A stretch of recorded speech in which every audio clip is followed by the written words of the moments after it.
تبارک و تعالی فی القرآن المجید والفرقان الحمید ان اللہ و ملائکتہ یصلون علی النبی یا ایہا الذین آمنوا صلوا علیہ وسلموا تسلیما اللہم صل علی سیدنا و مولانا محمد وعلی آل سیدنا و مولانا محمد وآلہ وبارک وسلم۔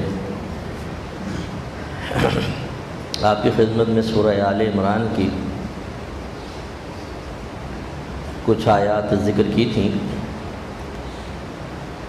جن میں اللہ تبارک و تعالیٰ نے اپنے حبیب کی شان کریمی، شان رحیمی اور نرمی کا ذکر فرمایا تھا، اور اس کا ایک رزلٹ، ایک فائدہ بھی بیان فرمایا۔ چنانچہ ارشاد ہوا کہ فَبِمَا رَحْمَةٍ مِّنَ اللَّهِ لِنْتَ لَهُمْ، کیا ہی رحمت ہے آپ کی اللہ تعالیٰ پر کہ آپ ان صحابہ کے لیے نرم مزاج واقع ہوئے۔ وَلَوْ كُنْتَ فَظًّا، اور اگر آپ سخت مزاج ہوتے، غلیظ القلب، سخت دل ہوتے، لَانْفَضُّوا مِنْ حَوْلِكَ، تو یہ ضرور آپ کے پاس سے بھاگ جاتے۔ فَاعْفُ عَنْهُمْ، تو آپ ان سے درگزر فرمائیں۔ وَاسْتَغْفِرْ لَهُمْ، اور ان کے لیے استغفار کریں۔ وَشَاوِرْهُمْ فِي الْأَمْرِ، اور ان سے معاملات میں مشورہ کیجیے۔ فَإِذَا عَزَمْتَ فَتَوَكَّلْ عَلَى اللَّهِ، پھر جب آپ کسی کام کا پختہ ارادہ کر لیں تو اللہ تبارک و تعالیٰ پر توکل کریں۔ إِنَّ اللَّهَ يُحِبُّ الْمُتَوَكِّلِينَ، بے شک اللہ تعالیٰ توکل کرنے والوں کو محبوب رکھتا ہے۔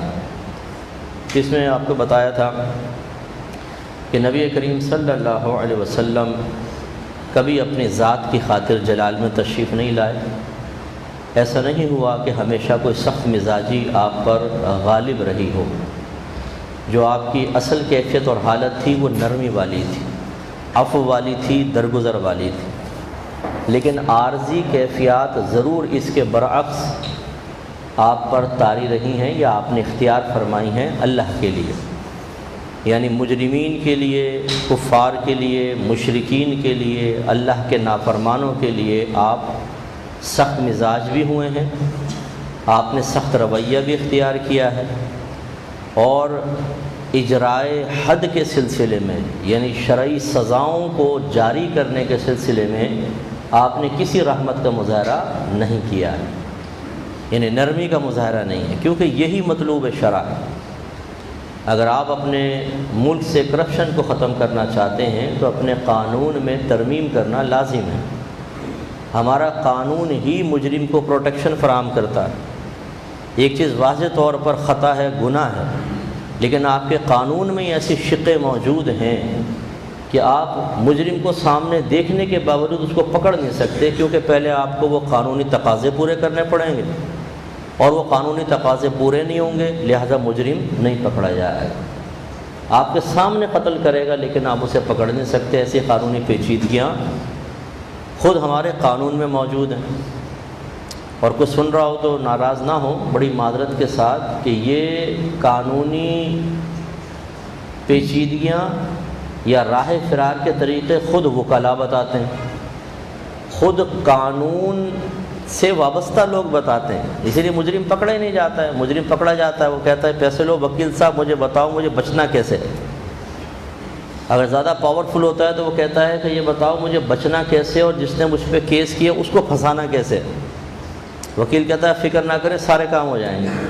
بے گناہ باہر ہوتا ہے اور گناہ گار باہر ہوتا ہے، اور بے گناہ بیچارہ جیل کے اندر ہوتا ہے اور 20-20 سال تک جیلیں گزار رہا ہوتا ہے۔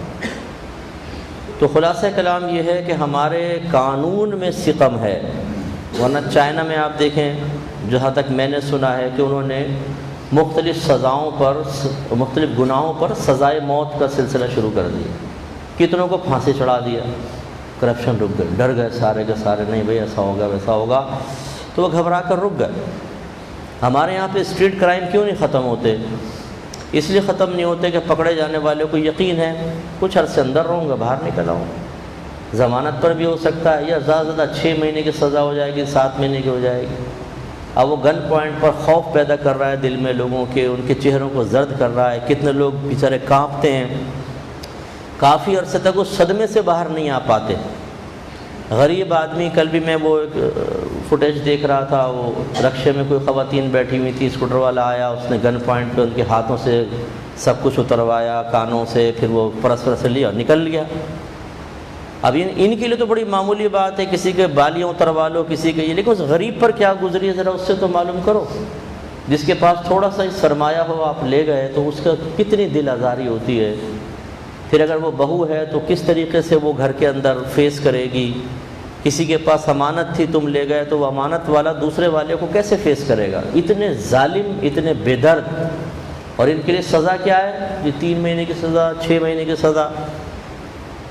وہ تو کہتے ہیں باہر رہ کے بور ہو گئے ہیں، اپنے جیل میں 2-3 بھائی ہیں اندر، اب تھوڑا ان سے رات کو کھیلیں گے تاش واش، اس کے ساتھ بیٹھیں گے تو وہاں پہنچ جاتے ہیں، بڑا او یار کہاں اتنے بہت عرصے سے نہیں آیا تھا کہ یار بس کیا کروں، پکڑے نہیں جا رہا تھا۔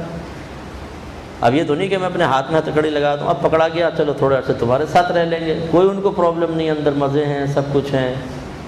تو خلاصہ کلام یہ ہے کہ جہاں اجرائے سزا کی باری آئی، میرے آقا نے اس پہ بالکل نرمی نہیں فرمائی، اور قیامت تک کے لیے ایک اصول فراہم کر دیا کہ مجرم کو لیکن ثبوت کے بعد، پھر اس کے بعد اس کو سزا دینا لازم ہے، ورنہ کبھی کرپشن ختم نہیں ہو سکتی۔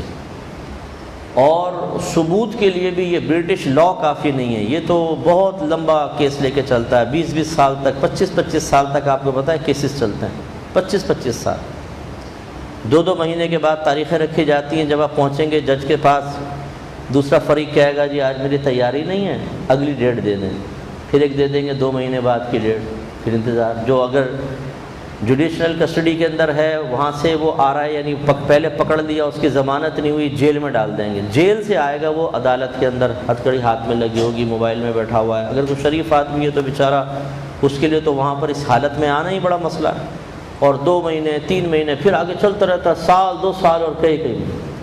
اسی لیے ہماری بڑی بوڑھیاں دعائیں دیا کرتی تھیں کہ اللہ تعالیٰ تھانہ، کچہری اور اسپتال اس سے اللہ تعالیٰ محفوظ فرمائے، دشمن کو بھی نہ دے، یوں دعائیں کرتی تھی ہماری بڑی بوڑھی، اللہ دشمن کو بھی نہ لے کے جائے تھانہ کچہری میں اور اسپتال میں۔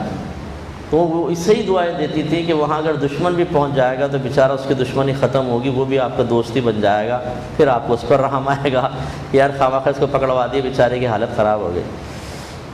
تو اس لیے اس سے اب آپ اور ہم، میں تو خیر میرے عشق میں تو بہت کمی ہے، آپ تو پکے عاشق رسول ہیں ماشاءاللہ، اور جو مجھے سن رہے ہیں وہ ان سے بھی بڑے، ہم سے بھی بڑے عاشق رسول ہیں۔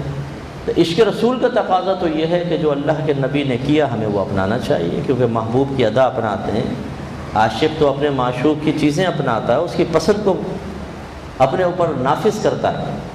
تو کم از کم ہمیں اپنے گھر میں، اپنے دوستوں کے درمیان، اپنے آفس میں، اپنی فیکٹری میں، اپنے سکولز میں نبی کریم صلی اللہ علیہ وسلم کی سنت اور طریقے کو جاری کرنا چاہیے کہ جب کوئی گناہ کرتا ہے پہلے اس کو پیار محبت اس سے سمجھائیں، اصلاح کرنے کی کوشش کریں، اور پھر اگر نہیں ہے تو پھر سزا کا سلسلہ ہونا چاہیے۔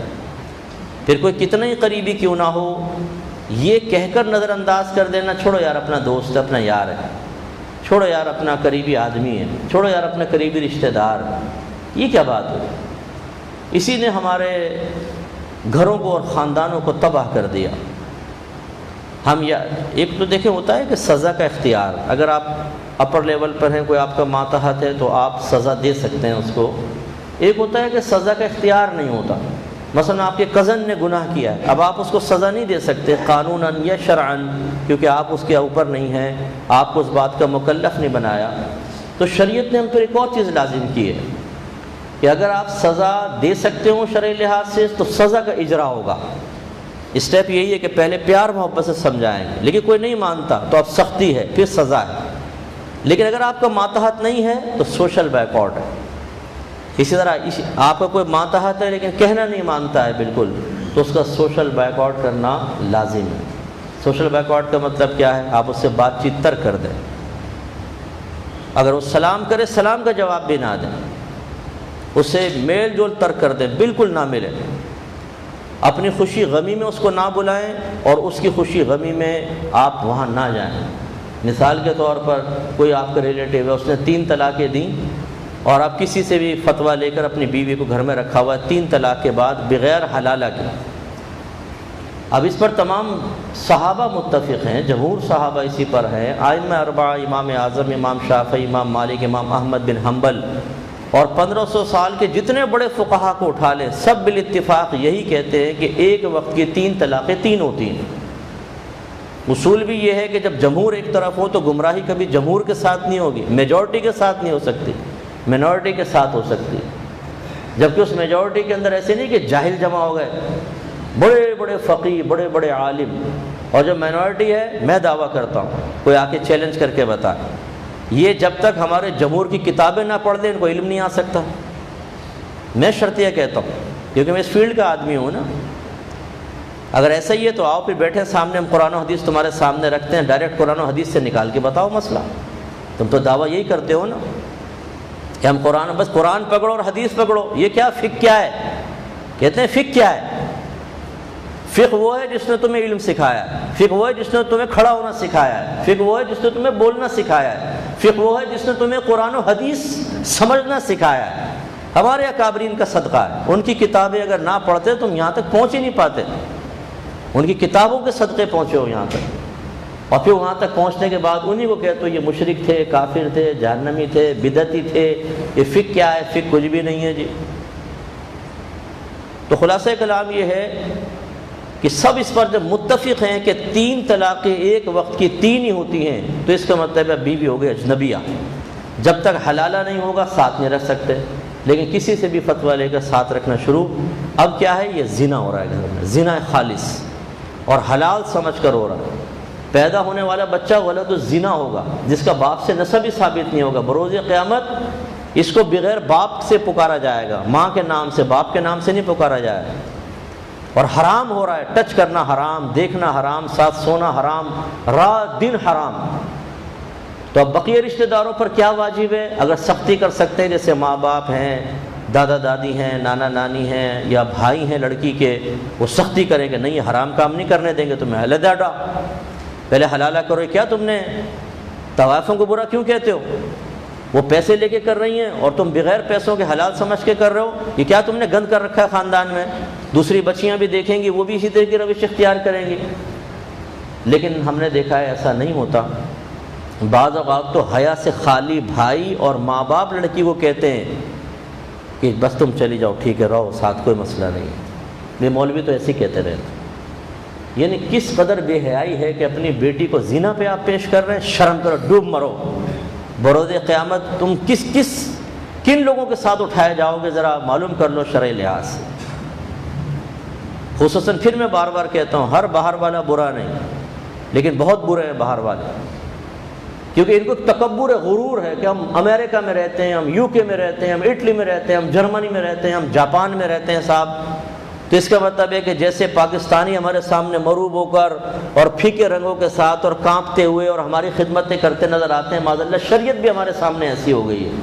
ہم شریعت سے بھی افضل اور اعلیٰ ہو گئے کہ شریعت کے مقابلے میں اپنی عقل استعمال کر کے جو ہماری عقل فیصلہ کر رہی ہے وہ ٹھیک ہے۔ مجھے ملتے رہتے ہیں، ایسے بہت سارے ملتے ہیں، وہ خود اپنی بیٹیوں کو کہتے ہیں کہ مولویوں کو چھوڑو، تم جاؤ اپنے شوہر کے ساتھ رہو، تمہارے چھوٹے چھوٹے بچے ہیں، ان کی زندگی برباد ہو جائے گی، تو پھر ادھر بھیجنے کی کیا ضرورت ہے؟ کوئی اور سیٹ دیکھ لو، بغیر شادی کے اس کے پاس بھیج دو۔ اگر وہ سنبھالنے کے لیے تیار ہے کہ چلو میرے ساتھ رہو بغیر نکاح کے، تمہارے بچے بھی سنبھال لوں گا، تو ادھر بھیج دو۔ یہ بالکل برابر ہے، یاد رکھیں، بالکل برابر ہے۔ وہ بھی اجنبی ہو چکا ہے، وہ ایکس ہسبینڈ ہے، وہ آپ کا موجودہ شوہر نہیں ہے۔ تو ایک تو یہ ماں باپ بہت برے ہیں، اگر ایسا کریں تو ان کا میاں بیوی کا بیک آؤٹ تو لازم ہے ہی ہے، ان بے حیاؤں کا بھی بیک آؤٹ کرنا لازم ہے۔ بالکل ان کو شادی بیاہ میں نہ بلاؤ، گھر کے قریب بھی آئیں تو بولو نکلو یہاں سے، نوست نہ پھیلانا، ہمارے گھر میں آؤ گے تو اللہ تعالیٰ کی لعنتیں نازل ہوں گی جیسے تم پر ہم وقت نازل ہو رہی ہیں۔ اور اسی طریقے سے پھر بعض رشتہ دار ہوتے ہیں، شروع میں تو سختی دکھائیں گے، پھر آہستہ آہستہ نرمی، فون پہ باتیں شروع، پھر آنا جانا شروع، پھر ختم۔ یار وہ اتنا بڑا گناہ کبیرہ کر رہا ہے، تمہاری تیوروں پہ بل نہیں آ رہے، ابھی تمہارے منہ پہ تھوک دے تو تمہاری ناک اتنی اونچی ہے تم ساری زندگی اس سے بات نہیں کرو گے۔ وہ شریعت کا مذاق اڑا رہا ہے، تمہاری تیوروں پہ بل نہیں آ رہے، یہی تمہارا عشق رسول ہے، یہی تمہاری شریعت سے محبت ہے کہ تمہارے منہ پہ تھوک دے تو تم بات نہ کرو، اور وہ معاذ اللہ شرعی احکام پہ تھوک دے تو تم ساتھ نبھانے کی کوشش کر رہے ہو اور وفاداریاں ثابت کر رہے ہو اور ان کو آپ تقویت فراہم کر رہے ہو۔ تو اسی طریقے سے کوئی نشے باز ہے، کوئی شراب پینے والا ہے، کوئی اعلانیہ طور پہ گناہ کرنے والا ہے، اس کا بائیکاٹ کرنا لازم ہوتا ہے۔ لیکن ہمارے ہاں یہ تو بائیکاٹ کا سسٹم ہی نہیں ہے۔ ہمارے آفس میں سارے دوست ایسے ہوں گے جو پکے فراڈی، ایک فراڈ ہمیں پتہ ہے اس کا کیا ہے، اس کی شیطانیت ہمیں پتہ ہے، لیکن ہم کہتے ہیں کہ اس کے ساتھ یار ہمیں کیا لینا ہے، یہ آپ کو آخرت میں پتہ چلے گا۔ اللہ تبارک و تعالیٰ نے ایک قوم پر عذاب کے لیے فرشتوں کو بھیجا، بنی اسرائیل کی قوم کی، تو فرشتوں نے عرض کی یا رب کریم، یہ اکثر قوم تو گناہ گار ہے لیکن اس میں بعض بندے ایسے ہیں جنہوں نے کبھی کوئی گناہ نہیں کیا، تیری کوئی نافرمانی نہیں کی۔ تو اللہ تعالیٰ نے ارشاد فرمایا کہ ان پہ عذاب نازل کرو اور یہ جو نیک ہیں ان کی چیخیں مجھے سنواؤ، اس لیے کہ جب یہ برائی کرتے تھے تو ان کے چہروں کے رنگ متغیر نہیں ہوئے، چہرے کے رنگ نہیں بدلے، ان کو بدلنا چاہیے تھا، یعنی کہتے یہ کیا کر رہے ہو تم، نہیں بلکہ کیا ہوا، کھا رہے ہیں، پی رہے ہیں، اٹھ رہے ہیں، ان کی برائی ان کے ساتھ ہے ہماری۔ یہ تو آپ کی سوچ ہے نا، آپ شریعت کی سوچ معلوم کریں، شریعت کیا کہتی ہے۔ شریعت یہ کہتی ہے کہ آپ کو پہلے اصلاح کرنی چاہیے، نہ مانے تو اب دوستیوں کا تعلق ختم، ملاقات چل سکتی ہے، سارے رشتہ داروں سے دور نہیں ہو سکتے، بہن کے سسرالی ایسے ہوتے ہیں بعض اوقات تو نہیں کر سکتے آدمی بات، لیکن ایک گہرائی، اٹھنا بیٹھنا، گلے مل رہے ہیں، اور جگر کیا حال ہے، اور برو کیا حال ہے، اور چائے پی رہے ہیں جی، اور کھلا رہے ہیں پلا رہے ہیں، یہ کیا چیز ہے؟ میں اکثر سمجھانے کے لیے کہتا ہوں، کوئی آپ کی ماں پر، آپ کی والدہ پر ایک گندا الزام لگا ہے، بہت خراب قسم کا حرام الزام لگا ہے، کیا آپ کا دل چاہے گا اس کے ساتھ چائے پینے کو؟ کیا آپ کا دل چاہے گا اس کو سینے سے لگانے کو؟ کیا آپ کا دل چاہے گا اس کو اس کے ساتھ مہربانیاں کرنے کو اور گفٹ دینے کو؟ ہرگز نہیں۔ اور فرض کر لیں کہ آپ دیں اور جن کو معلوم ہے وہ اس منظر کو دیکھیں، بتائیں وہ آپ کے بارے میں کیا کہیں گے؟ تو اس لیے ناراض ہونے کی ضرورت نہیں، ہم آپ کو شرعی حکم بیان کر رہے ہیں، جب تک آپ گناہ گار سے اس کے عمل کے باعث اظہار کراہت اور نفرت نہیں کریں گے کبھی بھی گناہ ختم نہیں ہو سکتا۔ ہمارے گھروں میں اسی لیے برائیاں عام ہو گئی ہیں کہ جب ہم اپنوں کو برائی کرتے دیکھتے ہیں تو ہم ہنستے ہیں، کوئی مسئلہ نہیں ہے۔ باہر جاتے ہیں کوئی برائی کر رہا ہو تو بعض اوقات ہمارا شعبہ تبلیغ جو باطن میں اس کے مبلغین باہر نکل آتے ہیں، ارے کیا کر رہا بھائی، دیکھو شرم نہیں آتی، یہ نہیں ہوتا، وہ نہیں ہوتا۔ اپنے گھر میں دیکھ لو وہاں شرم ہوتی ہے کہ نہیں ہوتی۔ اس لیے ہمارے نبی کریم صلی اللہ علیہ وسلم کا طریقہ کار یہی رہا کہ جب نافرمانی چاہے نادانستہ طور پر غلطی سے، قریبی سے بھی ہوئی ہے تو سرکار نے اظہار غضب فرمایا۔ جیسے آپ کو میں نے مثال دی تھی کہ سیدہ عائشہ صدیقہ رضی اللہ تعالی عنہا نے تصویر والا پردہ لگا دیا تھا، اس وقت تک آپ کو پتہ نہیں تھا کہ یہ بھی ممنوع ہے، تو سرکار نے اتنا جلال فرمایا کہ چہرہ انور کا رنگ سرخ ہو گیا، سیدہ عائشہ گھبرا گئیں اور اللہ اس کے رسول کی بارگاہ میں رجوع کا اظہار کیا، میں توبہ کرتی ہوں وسلم اس سے کیا غلطی ہوئی؟ سرکار نے فرمایا ان تصویر والوں پر بروز قیامت عذاب ہوگا، ان اشارہ فرمایا کہ غلط پردہ لگایا، آپ نے فوراً اس پردے کو اتارا اور اس کو تکیہ بنا دیا تاکہ سرکار اس سے ٹیک لگائیں، یعنی مقام ذلت پر پہنچا دیا اس کو۔ تو ہمارے نبی کا طریقہ یہ ہے، جو یہ کہتے ہیں جی نبی کریم تو بڑے جی نرم مزاج تھے، رحمت للعالمین تھے، سرکار نے کبھی کسی کو نہیں مارا، کبھی کسی کا دل نہیں توڑا، کبھی، ٹھیک ہے یہ آپ کی اصل روش یہی ہے، یہی میرے آقا کا طریقہ کار ہے، لیکن سوال یہ ہے کہ جب سامنے مجرم ہو، جب سامنے اللہ کی نافرمانی کرنے والا ہو، سامنے اللہ تعالیٰ کا رزق کھا کر اور اطاعت شیطان کی ایسا کر رہا ہو جیسے معاذ اللہ ثم معاذ اللہ شیطان ہمارا خدا ہے، تو پھر کیا حکم شرع ہوگا یہ بتائیے؟ پھر حکم شرع بدل جاتا ہے، پھر ہمارے نبی اس سابقہ طرز پر قائم نہیں رہتے ہیں، پھر آپ جلال میں آتے ہیں، پھر آپ سلام کا جواب نہیں دیتے ہیں، پھر آپ نفرت سے چہرہ پھیر لیتے ہیں، پھر آپ قطع تعلق کر لیتے ہیں، آپ گفتگو نہیں کرتے ہیں۔ غزوہ تبوک میں حضرت کعب رضی اللہ تعالی عنہ ارشاد فرماتے ہیں کہ سرکار نے کال دی تو کہتے ہیں وہ زمانہ بڑے پھلوں کا زمانہ تھا، ٹھنڈے پانی کے چشمے، درختوں میں پھل لدے ہوئے، ٹھنڈی ہوائیں، دل ہی نہیں چاہ رہا تھا کہ کہیں آدمی اس مشقت میں نکلے۔ تو کہتے ہیں کہ سرکار نے فرمایا تو میں نے سوچا کہ چلو انشاءاللہ ابھی تو تھوڑا سا کافی ٹائم ہے، میں تیاری کر لوں گا۔ کہتے ہیں وقت ایسا گزرا کہ پتہ نہیں چلا، حتیٰ کہ قافلے کی تیاری کا وقت آ گیا۔ تو میں نے کہا بس ابھی جلدی کرنی ہے، میں کر لوں گا۔ پھر اسی مشغولیت میں رہا، حتیٰ کہ قافلہ تیار ہو گیا اور کوچ کا حکم ہوا۔ تو میں نے سوچا کہ چلو میں ابھی کر لیتا ہوں، زیادہ یہ ہوگا کہ تھوڑا پیچھے رہ جاؤں گا تو فوراً قافلے سے جا کے مل جاؤں گا۔ کہتے ہیں پھر میں سستی ہی کرتا رہ گیا، حتیٰ کہ قافلہ چلا گیا، لشکر چلا گیا، فتح ہوئی، واپس آئے سرکار۔ اب یہ طریقہ کار تھا کہ جو پیچھے رہ جاتے تھے وہ اپنا عذر بیان کریں، کیوں رہ گئے پیچھے۔ منافقین آ کر جھوٹ بولتے تھے قسمیں کھا کھا کر کہ یہ عذر ہو گیا تھا، یہ عذر۔ اللہ کا حکم تھا اپنے حبیب کے لیے کہ ان سے فی الحال درگزر کریں، ان کی گرفت نہ کریں، حالانکہ خود قرآن بیان کر رہا ہے حبیب یہ جھوٹی قسمیں کھاتے ہیں آپ کے سامنے آ کر، جھوٹے عذر پیش کر رہے ہیں، سرکار تو جانتے ہیں لیکن اللہ کا حکم ہے، اچھا جاؤ جاؤ۔ حضرت کعب سامنے آئے، نادم، شرمندہ، نگاہیں جھکی ہوئی ہیں، پریشان حال ہیں، لیکن کہتے ہیں جب میں گھر سے چلا تو میرے دل میں یہ خیال آیا کہ میں جھوٹ بول دوں، لیکن شیطان نے اسے وسوسہ ڈالنے کی کوشش کی، لیکن میں نے کہا کہ میں جھوٹ نہیں بولوں گا۔ تو آ کے سرکار کی بارگاہ میں کہ یا رسول اللہ مجھے کوئی عذر نہیں تھا، بس نفس کی سستی تھی، مجھے ٹھنڈے پانی نے اور پھلوں سے لدے ہوئے درختوں نے روک لیا، اور میں سوچتا رہا میں آج جاؤں گا کل جاؤں گا، اور میں پیچھے رہ گیا، بس یہ میرا عذر اور کچھ بھی نہیں۔ سرکار فرمایا یہاں سے چلے جاؤ، چلے گئے جی۔ سرکار نے بات چیت ترک کر دی، صحابہ سے فرمایا کوئی ان سے نہیں ملے گا۔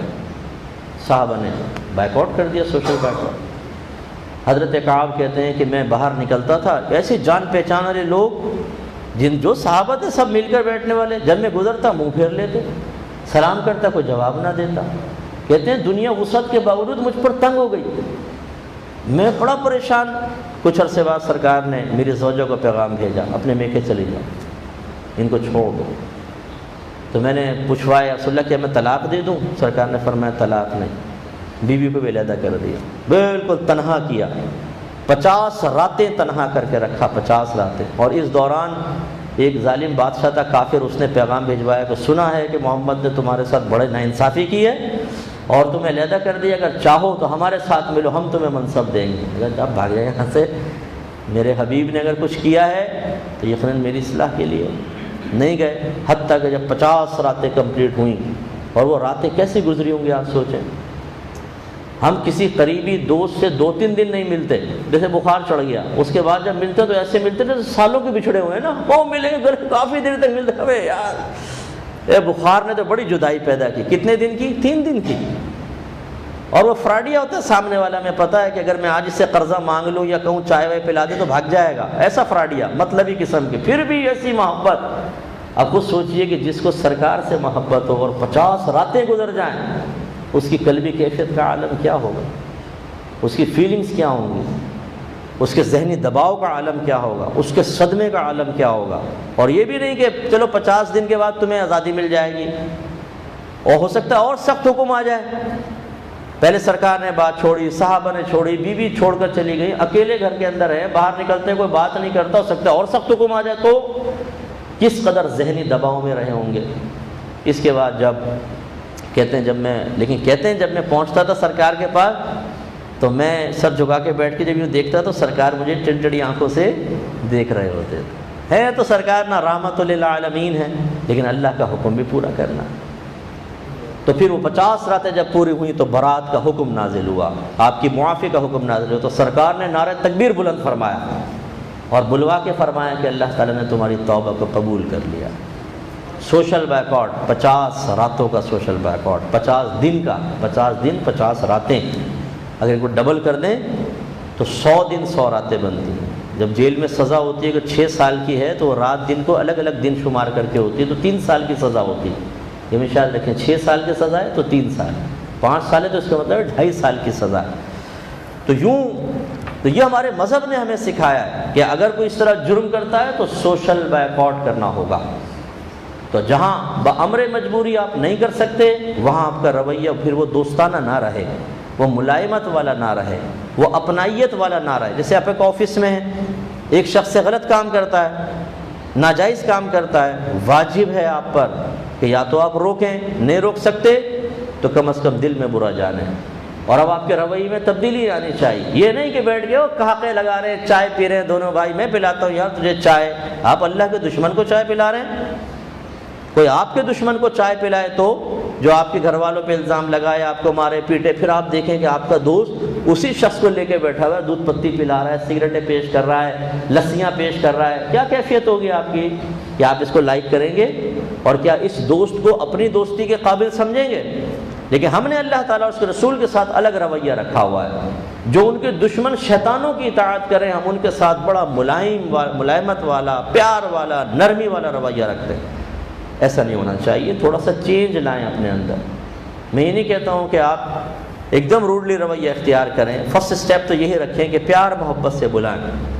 نہ آئے تو کم از کم آپ ایسوں کو دوست نہ بنائیں. ایک ایسا رویہ آپ کو اختیار کرنا چاہیے کہ بامر ظاہر ہو کہ بامر مجبوری آپ ان سے رابطہ رکھے ہوئے ہیں. اگر یہ مجبوری نہ ہوتی, اگر یہ ماحول نہ ہوتا, تو پھر آپ ان سے ملتے بھی نہیں, ان سے بات بھی نہیں کرتے. یہ رویہ اختیار کرنا ضروری ہے. جب سوال پیدا ہوتا ہے, ایک شخص کہتا ہے جی میں تو خود بے نمازی ہوں, میں خود گالیاں بکتا ہوں, میں خود فلم ڈرامے دیکھتا ہوں, میں خود لڑکیوں سے دوستی کی ہوئی اور دیگر معاملات ہیں, تو اب میں کسی کا کیا بائیک آؤٹ کروں گا؟ اس تھالی میں تو سارے کے سارے ڈیش ہیں, تو اب کیا کریں جی؟ تو بھائی اچھے بنو نا. جب آپ خود سوچئے کہ جو لوگ گناہ کر رہے ہیں, شریعت کہہ رہی ہے ان کا بیک آؤٹ کرو, ان سے دور ہو جاؤ. اس کا مطلب یہ ہے کہ شخصیت تو قابل نفرت نہیں ہے, عمل قابل نفرت ہے نا, برا عمل ہے. تو آپ اس برائی کے ساتھ کیسے خوش ہیں؟ کیوں نہیں اس گندگی کو دور کرتے؟ ہم لوگ بعض اوقات گندگی دور نہیں کرتے, لیکن اس کی وجہ سے جو ایک گندا نام پیدا ہوتا ہے اس سے نفرت کرتے ہیں. یہ ایک فطری تقاضا ہے. چور کو چور کہہ کے دیکھیں کیسا ناراض ہوگا, ڈاکو کو ڈاکو کہیں, رشوت خور کو جا کر کہیں اور بھائی رشوت خور, ناراض ہو جائے گا, آپ کو پکڑ کے مارنا شروع کر دے گا. رشوت خور کیوں کہا؟ ملاوٹ کرنے والے سے کہیں اور بھائی دھوکہ کرنے والے, فراڈ کرنے والے, دودھ والا آپ کو مارنا شروع کر دے گا. یعنی کام غلط کر رہے ہیں لیکن نام سے نفرت ہے, اس کام کی نسبت سے جو برا نام رکھا جاتا ہے اس سے نفرت ہے. اس کا مطلب یہ ہے اللہ تعالیٰ نے ہمارے باطن میں برائی سے نفرت رکھی ہے. جو عین فطرت کے موافق ہے وہ جب غالب آتا ہے تو ہم نام تک سے نفرت کرتے ہیں کہ مجھے چور مت کہو چاہے میں چور کیوں نہ ہوں. اس کا مطلب یہ ہوا کہ ہم نے اپنی باطنی کیفیات کو جو اللہ نے, جو کہتے ہیں نا کہ ڈیفالٹ پروگرامز جو فیڈ کیے ہوتے ہیں پہلے, وہ تو بہت اچھے ہیں, ہم نے ان کو ایکسپائر کر دیا ہے. سی ڈی آتی ہے نا نئی سی ڈی, اس کے اسکریچز مار کے چلائیں, وہ چلے گی نہیں, یا وہ پکسلز بہت سارے آئیں گے, کر کے آوازیں آئیں گی. اس کا مطلب ہے اصل تو پروگرام بالکل ٹھیک تھا, آپ نے اسکریچز مار مار کے خراب کر دیے. یہ ہوتا ہے ہمارا کہ ہماری فطرت ہے پاکیزگی پسند, فطرت ہے ہماری, ہم اچھی چیز کو پسند کرتے ہیں. یہ اللہ نے ہماری فطرت بنائی ہے, پاکیزگی, صفائی ستھرائی, نیکی, آخرت کی تیاری. یہ جو ماحول ہے گندا, اور پھر ہماری گندی صحبتیں, اور پھر خود ہماری سوچ اور فکر اور شیطان اور نفس سے دوستی, اس نے باطن کو خراب اور گندا کر دیا ہے. جو اس کا اچھا حصہ باقی رہا وہ وہی ہے کہ ہم نام کو ناپسند کرتے ہیں. ابھی بھی فطرت اس کو ناپسند کر رہی ہے. اور ہاں بعض ایسے ہوتے ہیں بولتے ہیں بولو کون ہوں میں, رشوت خور؟ ہاں ہوں. بولو ہوں. کہتے ہیں ہوں. یہ بڑا ہی بہت بڑا بے حیاؤں کا سردار ہے کہ اس نے تو بالکل حد ہی کر دی. ڈھیٹ ہوتے ہیں نا قسم کے, جیسے بعض شوہر ہوتے ہیں ناجائز تعلقات ہیں تو بیوی پہلے وہ ڈرتے ہیں کہ یار کسی کو پتہ نہ چل جائے, یہ نہ ہو جائے, وہ نہ ہو جائے. ایک وقت آتا ہے نفس و شیطان کہتا ہے کب تک اس ذہنی دباؤ میں رہے گا, کیوں نہیں تو بے غیرتی کا مظاہرہ کرتا, پکا بے غیرت بن. کہتا ہے وہ کیسے بنوں؟ کہے میں کہوں گا, کروں گا, دیکھی جائے گی, تم جو کرنا کر لو. پھر وہ اعلانیہ طور پہ کر کے کہتا ہے میں کروں گا. میرے ساتھ بیوی سے کہتا ہے رہنا ہے رہو, نہیں رہنا چل یہاں سے نکل جا باہر. یعنی معاذ اللہ میرے پاس ایسے کیسز آئے کہ شوہر نے کہا ہے کہ میں برائی کر رہا ہوں نا, میں تجھے بھی اجازت دیتا ہوں تو جس کے ساتھ چاہے برائی کر لیں, لیکن میں برائی نہیں چھوڑوں گا. یہ آخری حد ہوتی ہے کہ انسان ڈھیٹ بن کے سامنے آ جاتا ہے کہ بولو مجھے برا, ہاں میں برا ہوں. اس کو نفس کو کیا فائدہ ہوتا ہے کہ وہ جو بار بار تنقید تھی, ایک خوف تھا کسی کو نہ بتا دے, وہ ٹینشن ختم ہو جاتا ہے. آدمی ایک دم سکون سے محسوس کرتا ہے میں فری سا ہو گیا ہوں, اس دباؤ سے باہر نکل آیا ہوں. یعنی حیا کے پردے چاک کرنے کے بعد انسان اس اسٹیج پہ پہنچ جاتا ہے کہ شیطان کہتا ہے اب یہ واپس نہیں آ سکتا, بس اس میں پھر کیا کریں؟ تو یہ ان کی میں بات نہیں کر رہا ہوں، انہوں نے تو اپنی فطرت کو بالکل خراب کر لیا، لیکن آپ بہت اچھے لوگ ہیں، ہم بہت اچھے لوگ ہیں اس اعتبار سے کہ ہم بعض اوقات کوئی گناہ تنہائی میں کر رہے ہوتے ہیں، ہم نہیں چاہتے کوئی مطلع ہو جائے، کسی کو پتہ چل جائے، عزت خراب ہو جائے گی، بدنامی ہوگی، لوگوں کی نگاہوں میں میرا کیا امیج قائم رہے گا۔ یہ وہ فطرت بول رہی ہے جو اللہ نے آپ کے اندر آپ کی اچھی فطرت بنائی ہے۔ ہم برے نام کو ناپسند کرتے ہیں، یہ وہی اچھی فطرت کا نتیجہ ہے جو میرے اللہ کا کمال ہے، آپ کا میرا کمال نہیں ہے، یہ اللہ کا کمال ہے۔ لیکن ہم نے جو ایک اور بہت بڑا حصہ ہے اپنی طبیعت کا، اپنے باطن کا، وہ خراب کر لیا ہے، وہ کہ جو تنہائی میں بھی اگر شیطان کہنے گناہ کر لے تو آدمی کہ لا حول ولا قوت، میں کیسے گناہ کر سکتا ہوں؟ کیا پبلک کے سامنے اللہ مجھے دیکھ رہا ہوتا ہے اور جب میں تنہا آتا ہوں تو پردے آ جاتے ہیں، اللہ مجھے نہیں دیکھ سکتا؟ تو جس رب کے لیے میں سب کے سامنے گناہ چھوڑتا ہوں، اس رب کے لیے اس بند کمرے میں بھی گناہ چھوڑوں گا۔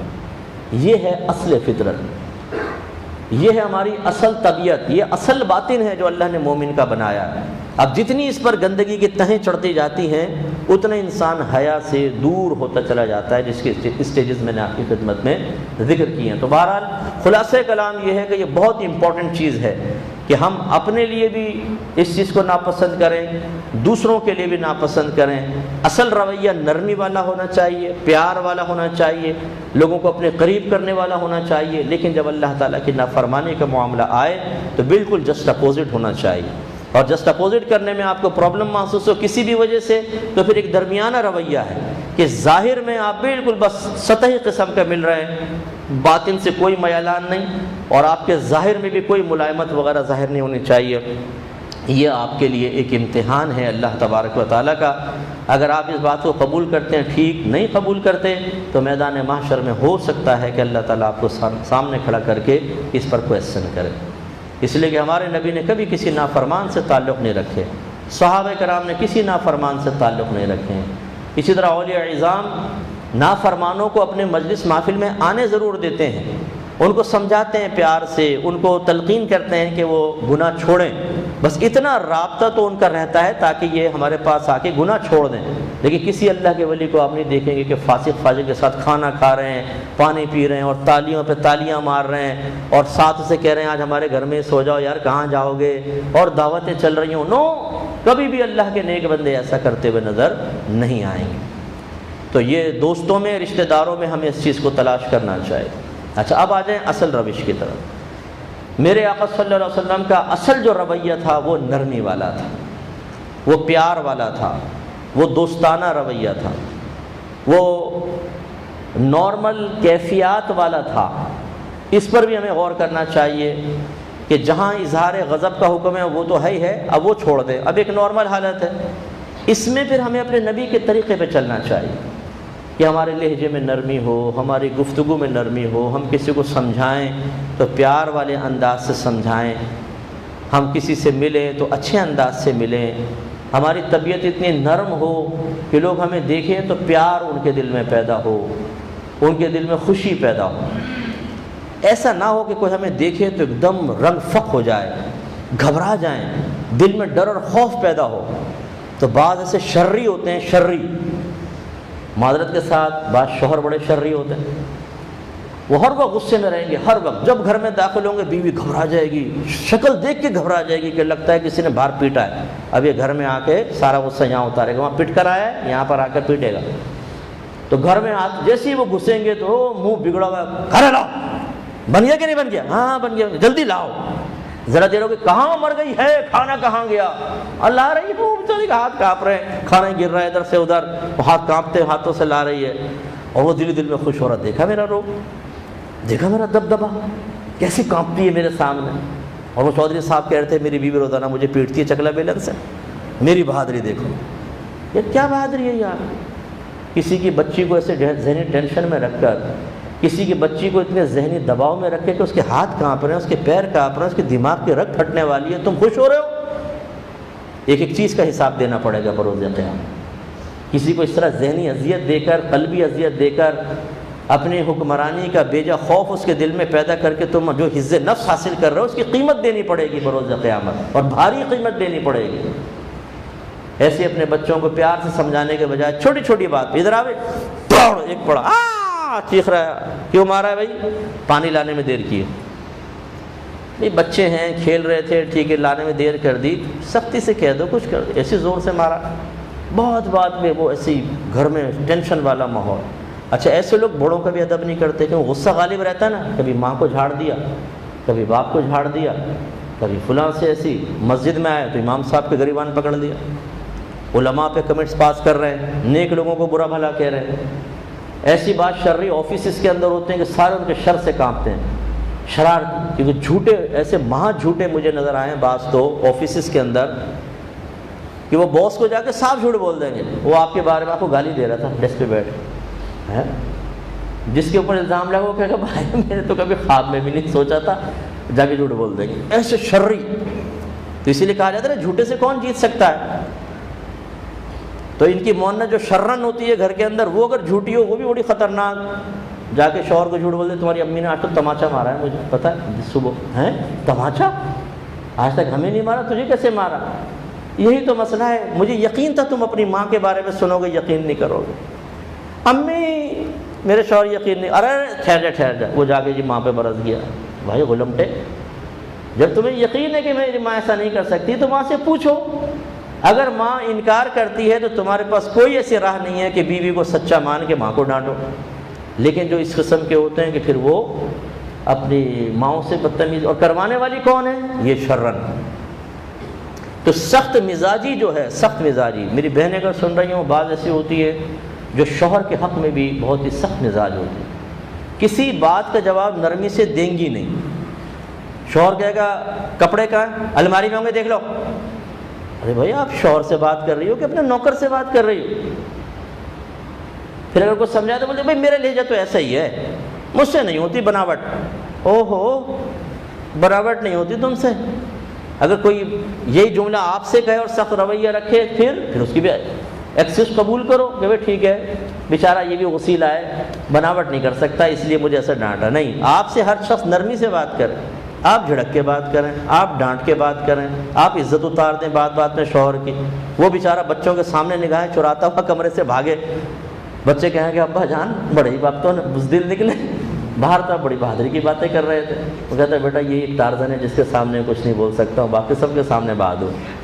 تو یہ غلط رویہ ہے، تو یہ رویہ نہیں ہونے چاہیے۔ ایسے کوئی نوجوان ہمارے بیٹھے ہوں جس کے ہارمونز چینج ہوتے ہیں، میں اکثر ٹین ایج کے بچوں کو عرض کرتا ہوں کہ جب ہارمونز چینج ہوتے ہیں تو بات بات پہ خواہ غصہ آتا ہے، خواہ کسی سے لڑنے کو دل چاہتا ہے، کیونکہ ہڈیاں مضبوط ہوتی ہیں، بلڈ سرکولیشن تیز ہوتی ہے، چوٹ لگ بھی جاتی ہے تو جلدی ریکور ہو جاتی ہے۔ آپ دیکھیں نوجوان لڑے ہیں گرے ہیں نا تو بلڈ چونکہ بہت گرم ہوتا ہے، ہاٹ ہوتا ہے، اور اس میں اللہ نے ایسی صلاحیت رکھی ہے کہ جلدی ریکور کر دیتا ہے، زخم جلدی بھریں گے، ہڈیوں کا درد جلدی ختم ہو جائے گا۔ ہم جیسی ایج کا یا ہم سے اوور ایج کا اگر کوئی کسی کو چوٹ لگے گی تو بیچارے کے 15-20 دن وہ بھی کوئی ٹکور وکور کرے گا، کوئی وہ آیوڈیکس وغیرہ لگائے گا تب کہیں جا کے درد نکلے گا، ورنہ وہ درد جم جاتا ہے۔ اس لیے جوان کو ایسا لگتا ہے کہ اب میرے سامنے کچھ بھی کوئی چیز نہیں ہے۔